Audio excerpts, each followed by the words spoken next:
Hi friends, welcome to Ayesha గారి వంటగది. ఎలా ఉన్నారు? బాగున్నారా? ఈరోజు నేను దહીં కడి చేశాను. దહીં కడి అంటారు, పెరుగుతో సాంబార్సుగా అంటారు. బాగా టేస్టీగా ఉంటుంది. వేడివేడి అన్నంతో తింటే బాగా టేస్టీగా ఉంటుంది.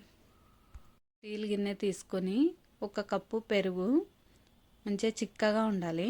అప్పుడే కర్రీ అనేది బాగా టేస్టీగా ఉంటుంది.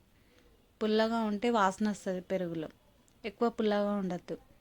1 కప్పు పెరుగు, ఉల్లిపాయ, పసుపు, ఉప్పు, కారము, ధనియాల పొడి, జీలకర్ర పొడి అన్నీ వేసేసి మంచిగా కలపాలి. ఎట్లా అంటే స్పూన్తో లేకుంటే చేత్తోనైనా కానీ ఎట్లా కలపాలంటే మొత్తం ఉల్లిపాయ అంతా మెత్తగా కావాలి. పెరుగంతా ఇట్లా ఇట్లా పొడి ఇట్లా ఉండలుగా ఉండకుండా మంచిగా కలపాలి.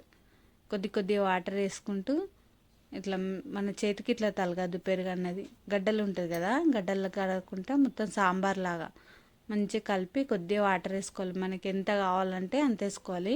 మరీ ఎక్కువ వాటర్ వేస్తే పలసగా అవుతుంది.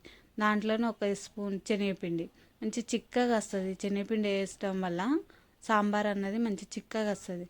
మనం ఒక 10-15 నిమిషాలు మరిగిస్తే మంచి టేస్ట్గా బాగుంటుంది. ఇది పచ్చిది కదా పెరుగు. ఒక 10-15 నిమిషాలు మంచిగా గ్యాస్ పైన అన్నీ కలిపి ఒక 10 నిమిషాలు మరగనివ్వాలి.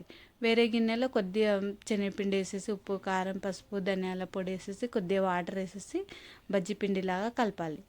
కొద్దిగానే వేసుకోవాలి పిండి, చిన్న కప్పు. మనం ఎందుకంటే దాంట్లో సాంబార్లో బజ్జీలు వేస్తాం కాబట్టి శనగపిండి అనేది చూసుకొని కలుపుకోవాలి.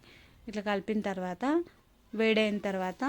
ఆయిల్ వేడైన తర్వాత చూడండి, చిన్న చిన్న బజ్జీల్లాగా వేయాలి. అది పెరుగు ఉంది కదా, పెరుగు అక్కడ వేరే పక్కన 10-15 నిమిషాలు మంచిగా మరిగిన తర్వాత ఈ బజ్జీలు వేయాలి. అప్పటిదప్పుడే వేయద్దు. పెరుగు మంచిగా ఇదేంటిది పచ్చి వాసన మొత్తం పోవాలి. పచ్చి వాసన పోయిన తర్వాతనే బజ్జీలు వేయాలి. పచ్చిగా ఉన్నప్పుడు బజ్జీలు వేయద్దు. పెరుగులా ఉప్పు, కారం, పసుపు అన్నీ ఉన్నాయి కదా, ఒక 10-15 నిమిషాలు మరగనివ్వాలి. మరిగిన తర్వాతనే వేయాలి.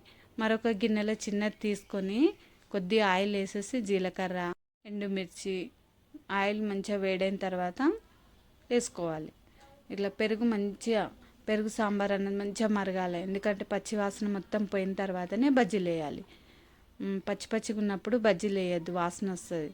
బజ్జీలు వేసిన తర్వాత ఇట్లా తాలింపు పెట్టుకోవాలి. కొద్దిగా ఆయిల్, జీలకర్ర, ఆవాలు, ఎండుమిర్చి వేసేసి మంచిగా తాలింపు పెట్టుకుంటే ఇది ఎంత అంటే చపాతీతోనైనా రైస్తోనైనా కానీ, రైస్తోనైతే వేడి అన్నంతోనైతే బాగా టేస్టీగా ఉంటుంది.